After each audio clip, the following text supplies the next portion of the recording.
Então, vamos iniciar o nosso quiz de hoje? O que é estatística descritiva?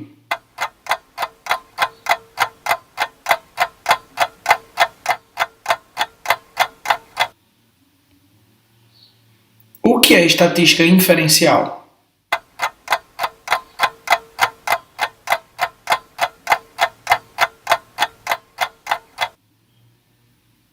O que é um parâmetro?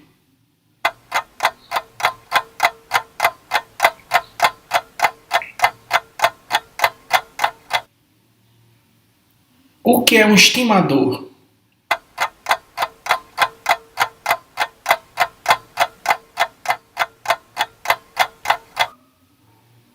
O que é uma variável?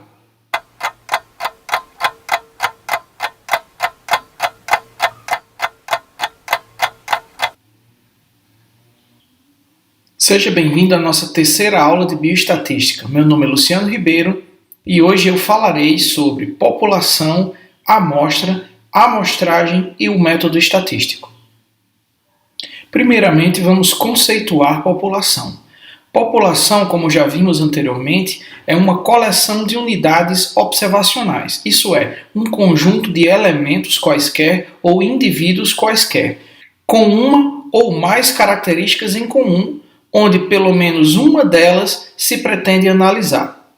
Quanto ao tamanho dessa população, nós podemos classificá-la como população finita, quando nós temos um número conhecido desses elementos ou indivíduos, ou uma população dita infinita, quando o número de elementos ou indivíduos é desconhecido ou grande demais para ser completamente analisada. Para nós que trabalhamos com farmacologia experimental, muito provavelmente a maior parte das nossas populações serão de animais. Então, se eu considerar uma determinada espécie de interesse para a pesquisa, a minha população será a totalidade daqueles animais daquela espécie. O que seria então uma amostra? Uma amostra, por definição, é um subconjunto formado por um grupo de elementos, isso é, pessoas, objetos, medidas ou outros, que devem ser representativos da população de onde foram selecionados. Destaque aqui para a representatividade. Para considerarmos uma amostra representativa, ela tem que satisfazer um conjunto de critérios de seleção bem definidos, e isso é determinado no processo de amostragem. Então, se utilizarmos como exemplo a nossa população de animais de uma determinada espécie, a amostra então seria um subconjunto dessa população original. Se nossa amostra, por exemplo, for seres humanos, nós devemos garantir que durante o processo de amostragem, isso é, no processo que determina como será a escolha da amostra dos indivíduos, essa amostra seja representativa. Uma das implicações da amostra ser representativa é que as características da população sejam conservadas na amostra. Nós temos aqui uma população onde 5% dela tem pós-graduação, 15% terceiro grau completo, isso é, nível superior, 30% segundo grau completo e 50% primeiro grau completo. Se nós retirarmos dessa população uma amostra utilizando um método de amostragem adequado e garantirmos a aleatoriedade do sorteio desses indivíduos, a nossa amostra deve ter características muito similares à população. Então, nossa amostra deve ter por volta de 5% de pós-graduados, 15% de pessoas com terceiro grau completo, 30% de pessoas com segundo grau completo e 50% de pessoas com primeiro grau completo. Um dos indicadores que a amostra é representativa é quando os valores do estimador são próximos aos valores do parâmetro na população. Então, o que seria a amostragem? A amostragem, por definição, consiste no uso de técnicas específicas que permitam a escolha criteriosa dos elementos da população que farão parte da amostra. Para isso, existem técnicas de amostragem específicas para várias situações ou para vários tipos diferentes de estudos. A depender do método de amostragem escolhido, as amostras podem ser subclassificadas em amostras probabilísticas que por definição são amostras onde todos os elementos da população têm uma dada probabilidade, diferente de zero, de serem incluídos na amostra, sendo escolhidos por alguma forma de sorteio. Não necessariamente essas probabilidades dos elementos serem escolhidos para compor a amostra são iguais. Mas, de uma forma ou de outra, a probabilidade é determinada por um sorteio aleatório. Já as amostras não probabilísticas, elas são aquelas em que a seleção dos elementos da população que comporão a amostra depende, ao menos em parte, do julgamento do pesquisador, sendo assim não aleatório. Neste caso, o pesquisador, usando critérios bastante pessoais, seleciona os elementos da população que comporão as amostras. Esse tipo de amostragem não probabilística serve para sondagens, mas essas sondagens não têm propósitos inferenciais, isto é, elas apenas têm propósitos descritivos para a amostra ou população selecionada. Lembrando aqui do que seria estatística inferencial e o que seria estatística descritiva. A estatística inferencial, ela se preocupa em usar os dados obtidos da amostra para fazer inferências, isso é, para fazer previsões acerca do que vai acontecer com a população com base na amostra. Aqui eu darei alguns exemplos de amostras probabilísticas e não probabilísticas, a depender do tipo de amostragem usada. Então, amostras probabilísticas, isto é, aquelas amostras que foram selecionadas da população por um sorteio aleatório, elas podem ser subclassificadas em amostras probabilísticas simples, sistemáticas, estratificadas ou por conglomerados. Já as amostras não probabilísticas, isso é, aquelas que não foram selecionadas de forma aleatória, onde o pesquisador selecionou, utilizando critérios pessoais, os elementos da população que comporam a amostra, pode ser classificada como amostras não probabilísticas por conveniência, intencional ou de material contínuo. Agora eu vou apresentar para vocês um a um esses tipos de amostragem, começando com amostras probabilísticas simples. Esse tipo de amostragem é definido como um tipo de amostragem em que se definem os participantes da amostra mediante um sorteio simples. Nesse tipo de amostragem é garantido a cada elemento da população basicamente a mesma chance de ser sorteado para compor a amostra. Então, como é que funcionaria esse tipo de amostra probabilística simples? Para realizar, eu tenho que seguir a seguinte técnica. 1. Eu tenho que dispor da relação completa dos elementos que constituem a população. 2. Eu devo enumerar consecutivamente os elementos da população de 1 até n, onde n é o tamanho da população. 3. Eu devo determinar o tamanho da amostra. E por último, eu devo selecionar cada um dos elementos da amostra por um mecanismo aleatório de sorteio. Para trabalhar com amostragem probabilística simples, eu tenho um grande problema. Eu devo conhecer o tamanho da população de meu interesse. E mais, eu devo conseguir de alguma forma dar um número a cada indivíduo para que eles tenham a mesma probabilidade de chance de serem escolhidos. Isso para populações infinitas é praticamente impossível. Então esse tipo de amostragem é interessante para quando nossa população ela é finita e tem um tamanho reduzido. Um outro tipo de amostragem probabilística é a amostragem probabilística sistemática. Aqui nós temos uma variação da amostragem probabilística simples, que pode ser usada quando a população já está naturalmente ordenada, isso é, quando cada indivíduo já possui algum número que é único e exclusivo desse indivíduo. Como proceder com essa técnica de amostragem? 1. Eu preciso dispor da relação completa dos elementos da população, bem como o signo numérico que representa cada um deles. 2. Eu determino o tamanho da amostra.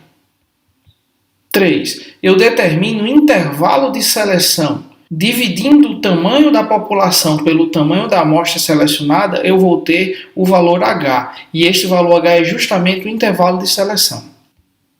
E por último, eu seleciono o primeiro indivíduo da amostra, isso é, o primeiro elemento que vai ser sorteado, dentro do intervalo H. Isso pode ser feito por um mecanismo aleatório de sorteio. E em seguida, ao sorteio desse primeiro indivíduo, tudo que eu tenho que fazer é somar o valor do intervalo, isso é, o valor H, ao número sorteado. E assim por diante, até eu chegar ao número de elementos que comporão a amostra. Vamos a um exemplo prático. Digamos que eu tenho uma população de 1000 indivíduos e determino que o tamanho da amostra será de 100 indivíduos. Então, o cálculo de H será 1000 dividido por 100 igual a 10. Então, nosso intervalo de seleção será de 10. Daí eu procedo com o primeiro sorteio. Então, digamos que o primeiro elemento que foi sorteado dentro do intervalo de 10 elementos iniciais foi o indivíduo número 3. A partir daí, tudo que eu preciso fazer é somar o valor sorteado com o intervalo H. Então, se o primeiro indivíduo que foi sorteado foi o terceiro indivíduo, 3 mais o valor de H, que foi 10, 13. Então, o segundo elemento é o elemento de número 13. A partir daí, o terceiro elemento será 13 mais 10, 23. Então, o 23º elemento. O quarto elemento será 23 mais 10, o elemento 33. E assim por diante, até eu chegar ao 100º elemento que comporá a nossa amostra, que será o elemento de número 993. Esse tipo de técnica de amostragem implica em eu ter um tamanho conhecido da população e, além disso, todos os elementos já devem, de alguma forma, terem um signo numérico, isso é, terem um número que represente esse indivíduo na população. De tal forma que essa técnica também me serve para populações finitas. Em se tratando de amostragens probabilísticas, talvez a mais utilizada seja a amostragem probabilística estratificada, isso é, por estratos. Ela consiste na escolha da amostra a partir de estratos, isso é, são subgrupos homogêneos da população. Neste caso, deve haver critérios de inclusão e exclusão para os indivíduos da população que comporão a amostra. Alguns exemplos de estratos, por exemplo, sexo, faixa etária, faixas de peso, grau de escolaridade, etnia, classe social, região geográfica ou outra característica que seja exclusiva daquele subgrupo da população. Como proceder então com esse processo de amostragem? Primeiramente, nós devemos determinar os critérios de inclusão e exclusão para os indivíduos. Ter ideia da proporção entre o extrato e a população em termos de número de indivíduos. Determinar o tamanho da amostra e selecionar os elementos do extrato por sorteio, respeitando a proporção entre extrato e população. Vamos exemplificar. Então imagine que nós temos como critérios de inclusão homens e mulheres maiores de 18 anos que residam no bairro Boa Nova da cidade de Estatística do Norte. Então, esses são os nossos critérios de inclusão e exclusão para os elementos que comporão a amostra. Digamos que esse determinado bairro tenha 5.000 indivíduos. Desses 5.000, 1.000 são menores de 18 anos. Então, nós trabalharemos com uma população de 4.000 indivíduos. Ainda mais, desses, 60% correspondem a mulheres e 40% correspondem a homens. Então, a proporção mulheres-homens dentro do extrato é de 6 para 4, isso é, 6 mulheres para cada 4 homens. Se nós determinarmos que o tamanho da nossa amostra vai ser de 100 indivíduos, durante o sorteio e seleção dos indivíduos, eu devo respeitar as proporções observadas, isso é, dos 100 indivíduos da minha amostra, 60 devem ser mulheres e 40 devem ser homens. Como eu disse antes, esse é o método de amostragem mais comumente utilizado, porque ele apresenta algumas vantagens em relação aos métodos anteriores. Primeiro, ele permite inferências estatísticas robustas. Isso é, ele permite eu fazer proposições acerca da população baseado nos dados que eu obtive da amostra. existe uma maior chance de ter representatividade da amostra utilizando esse tipo de amostragem. Os tamanhos amostrais são menores em relação aos outros, tendo em vista que eu não trabalharei com a população total e sim com um extrato dela. E ela é muito usada em pesquisas científicas com animais, uma vez que estabelecemos os critérios de inclusão e exclusão para esses elementos. Então, em algumas pesquisas, nós podemos selecionar como critério de inclusão que nossa amostra será composta por ratos, machos, pesando entre 250 a 350 gramas, com de 4 a 6 semanas de vida. Percebam que com esses critérios de inclusão, a minha população ela se torna menor porque eu estou diante agora de um extrato e não de todos os animais que compõem a população de animais do meu biotério. Uma outra técnica de amostragem probabilística é a amostragem probabilística por conglomerados.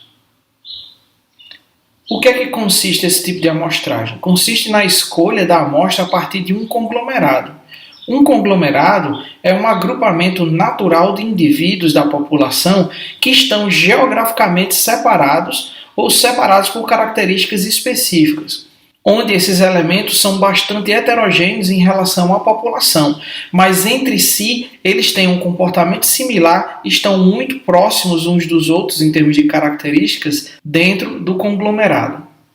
Alguns exemplos de conglomerados são zonas eleitorais, seções eleitorais, empresas ou locais de trabalhos específicos, instituições de ensino ou bairros.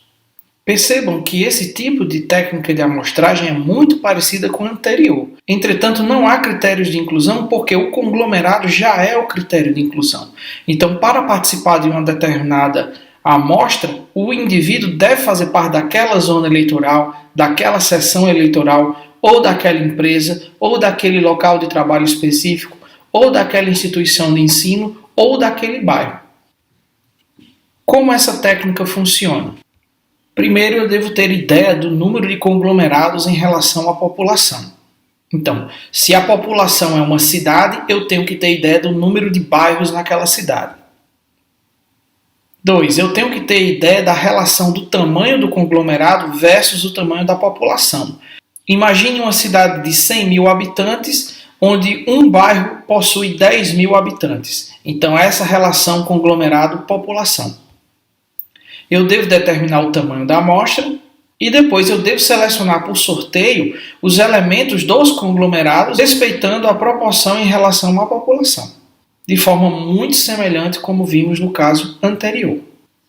Apesar do método de amostragem probabilístico ser o método mais robusto para pesquisas estatísticas com propósito inferencial, existe também a amostragem não probabilística, que será usada em alguns momentos por algumas razões, como, por exemplo, quando o N é desconhecido, isso é, quando o tamanho da população é absolutamente desconhecido e, além disso, não pode ser estimado. Quando a população, ou a grande parte dela, não está disponível para ser sorteada. Isso é, quando eu não tiver acesso a toda a população para sortear a minha amostra. Quando a amostragem probabilística é praticamente impossível de ser realizada por limitações de tempo, recursos financeiros, materiais e pessoal. Então, sempre que eu não puder, por alguma razão, usar a amostragem probabilística, o que me resta é fazer o uso da amostra não probabilística. Aqui vão alguns exemplos práticos de amostragens não probabilísticas. Por exemplo, alguns pré-testes de questionários. Quando se trata de uma população muito homogênea. Quando o pesquisador não possui conhecimentos estatísticos o suficiente para determinar as relações entre população e amostra. Ou quando o fator facilidade operacional é requerido. Na pesquisa científica, nós usamos também amostragens não probabilísticas, mas apenas quando nós podemos garantir que a nossa população é bastante homogênea, de tal forma que escolher a esmo qualquer participante da amostra não implicará em uma quebra da relação de representatividade entre amostra e população. Agora eu darei alguns exemplos de amostragens não probabilísticas. Por exemplo, a amostragem não probabilística por conveniência, que é uma das mais usuais. Por definição, nesse tipo de amostragem, o pesquisador seleciona os membros da população para compor a amostra que estão mais acessíveis a ele num dado momento ou local. É muito frequente a utilização desse tipo de amostragem para a geração de ideias em pesquisas exploratórias ou para a geração de hipóteses. No caso aqui, testes de sondagem simples. Aqui eu darei alguns exemplos de aplicações na prática. Por exemplo, se o pesquisador solicita pessoas que voluntariamente testem um determinado produto e em seguida respondam a um questionário, a uma entrevista. Ou, por exemplo, uma pesquisa de satisfação de pessoas dentro de um supermercado. Ou uma pesquisa de opinião sobre um dado assunto, onde, por conveniência, a pesquisa será realizada e, assim, os elementos que comporão a amostra serão selecionados no local onde o pesquisador já se encontra. Ou por indivíduos que estão ao acesso do pesquisador. Perceba que nesses exemplos o pesquisador não tem acesso a toda a população para sortear os elementos da amostra. Uma outra técnica de amostragem não probabilística é a amostragem não probabilística intencional. Aqui, a amostra é intencionalmente selecionada de acordo com o julgamento pessoal do pesquisador. É muito comum a escolha ser feita por experts, isso é, por pessoas que detêm um grande conhecimento sobre aquele assunto, onde, a partir desse conhecimento, eles escolhem os elementos que são mais típicos, isso é, aqueles que são mais representativos para a amostra que foi selecionada. Um exemplo aqui seria um pesquisador que é especialista em histopatologia e dentre as várias lâminas de vários cortes histológicos de um determinado órgão, ele seleciona a melhor imagem que representará toda a amostra. Um último exemplo de amostragem não probabilística que pode ser comum em alguns tipos de pesquisa é a amostragem não probabilística de material contínuo. Isso é um tipo de amostragem onde a população é constituída por materiais em estado líquido ou gasoso e não existe a possibilidade de separar as unidades amostrais. Como exemplo aqui, nós temos, por exemplo, a medição da concentração de um determinado elemento que esteja dissolvido na água de um rio ou reservatório. Em muitos momentos durante a minha fala até então, eu usei a expressão amostra representativa. Então, vamos ver o que isso significa. Uma amostra ela é dita representativa quando as suas características se assemelham o mais possível às características da população de onde ela foi selecionada, tanto no que diz respeito às variáveis dependentes, que são de nosso interesse, como também às variáveis independentes, que são aquelas que vão alterar a variável dependente. A forma mais comum de se referir à representatividade da amostra é quando o valor da estimativa é muito próximo ao valor do parâmetro real. Isso é, se eu tenho a média da altura de uma amostra, esse valor da média da altura da amostra, que é a minha estimativa, deve ser próximo ao valor da média da população. Quando isso acontece, eu digo que a minha amostra é representativa. Entretanto, como já havíamos falado antes, o valor do parâmetro, na maioria das vezes, é totalmente desconhecido para o pesquisador. Então, como é que eu saberia que o valor da estimativa está próximo ou não do valor do parâmetro para assim inferir que a minha amostra é representativa? Uma forma de resolver isso é através do cálculo do erro amostral, isso é, da variabilidade que é esperada na amostra em relação ao estimador e ao parâmetro escolhidos. Então, o erro amostral é a diferença numérica entre uma estimativa, isso é, o valor obtido a partir da amostra, e o valor real do parâmetro, isso é, aquele valor da população. Então, uma forma de ter ideia do erro amostral é estimar esse erro através do cálculo do erro padrão da média. Como dificilmente saberemos o valor real do parâmetro da população, também não temos como saber exatamente o nível do erro amostral, representado aqui pelo erro padrão da média. Entretanto, nós podemos minimizá-lo. Existem 3 formas simples de minimizar esse erro amostral. Uma delas através da técnica de amostragem correta. Se nós utilizarmos uma técnica de amostragem probabilística, isso é, aleatória, nós minimizaremos esse erro amostral. As nossas medidas devem ser o mais precisas e exatas possíveis. Isso vai reduzir a variabilidade dos nossos dados e, assim, também reduzir o erro amostral. E, por último, teremos que ter um tamanho da amostra adequado. Essa amostra não pode ter um espaço amostral muito pequeno. Por fim, falarei do método estatístico.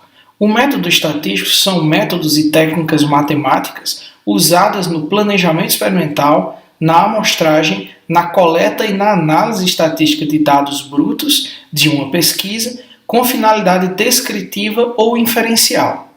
Então, o método estatístico pode ser descrito como uma série de passos de metodologias e técnicas matemáticas que devem ser seguidos para se realizar uma pesquisa científica. Então, quais seriam as fases do método estatístico? O método estatístico inicia-se pela definição do problema, isso é, a criação da hipótese central ou da questão central. Passa pelo planejamento experimental, pela fase da amostragem, onde nós selecionamos os indivíduos que vão compor a nossa amostra, como vimos na aula de hoje, coleta dos dados, apuração dos dados, crítica dos dados, apresentação dos dados e, por último, análise e interpretação dos dados. Geralmente o pesquisador faz uma observação, com base nessa observação ele procura uma relação de causa e efeito e aí ele faz uma pergunta central. Com base nessa pergunta central formula-se uma hipótese. Neste ponto entra o desenho experimental, onde nós vamos estabelecer quais ou qual protocolo experimental será realizado para gerar dados que possam ser úteis para corroborar ou refutar a hipótese formulada. Então, com base em testes estatísticos realizados entre grupos experimentais, nós podemos aceitar ou rejeitar essa hipótese. Existem testes paramétricos e testes não paramétricos. Entre os principais testes paramétricos, cito o teste T-Student e a ANOVA, análise de variância.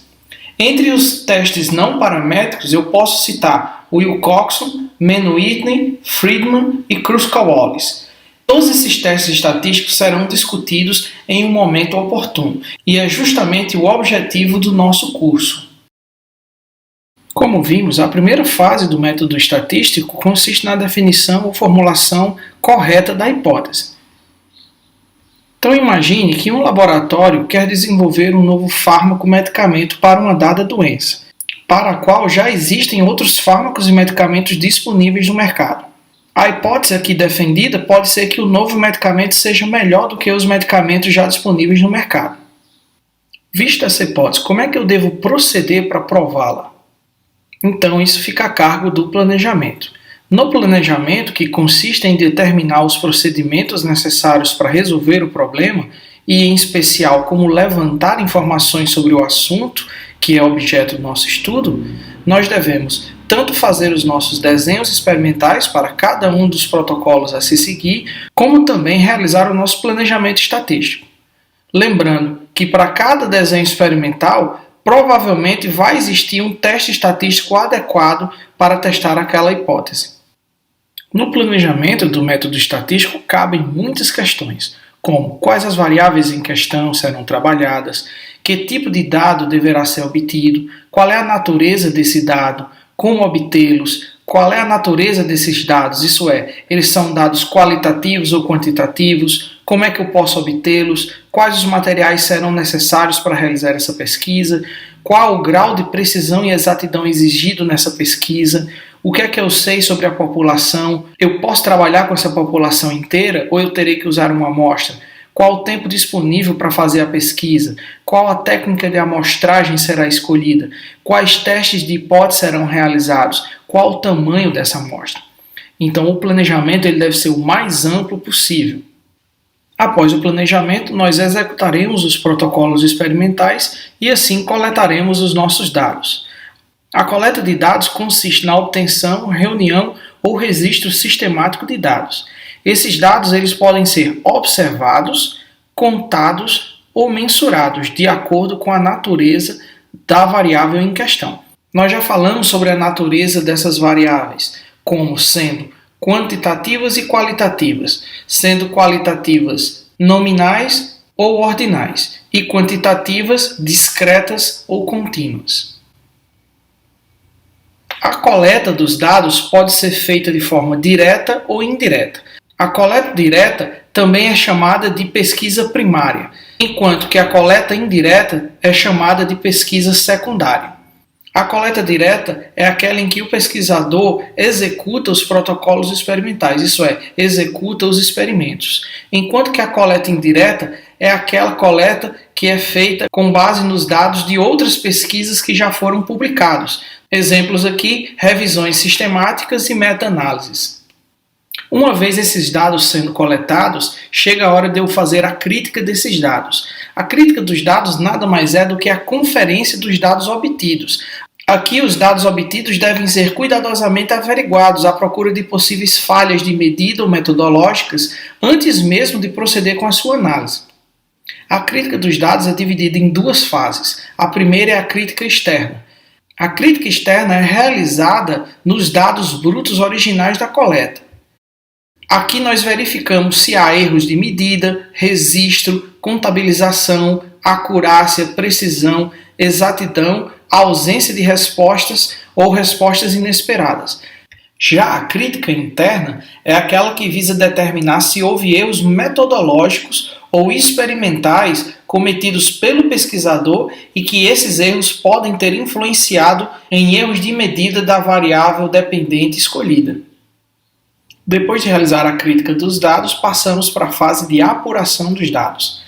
Antes mesmo de começar a analisar os dados, é conveniente que lhes seja dado algum tipo de tratamento prévio.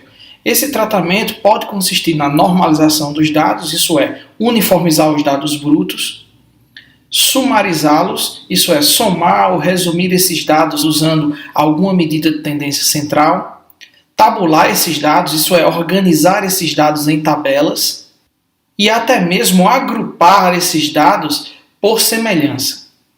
Findada essa fase, é hora de apresentar os dados. Os dados devem ser apresentados sob uma forma adequada à sua natureza e ao volume desses dados, tornando mais fácil o exame daquilo que eles representam.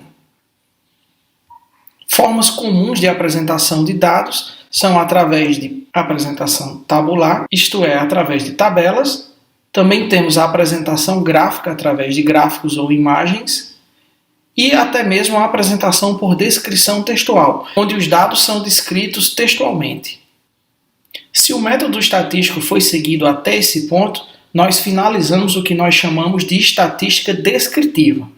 O próximo passo seria ir para a estatística inferencial, isso é, analisar e interpretar os dados. Nessa etapa, o interesse maior reside em analisar os dados e tirar conclusões que auxiliem o pesquisador a resolver o seu problema, isso é, a confirmar ou rejeitar a hipótese que foi idealizada originalmente e testada através da pesquisa realizada. Essa análise e interpretação de dados passa por várias etapas, como, por exemplo, o cálculo de medidas de tendências centrais para esses dados,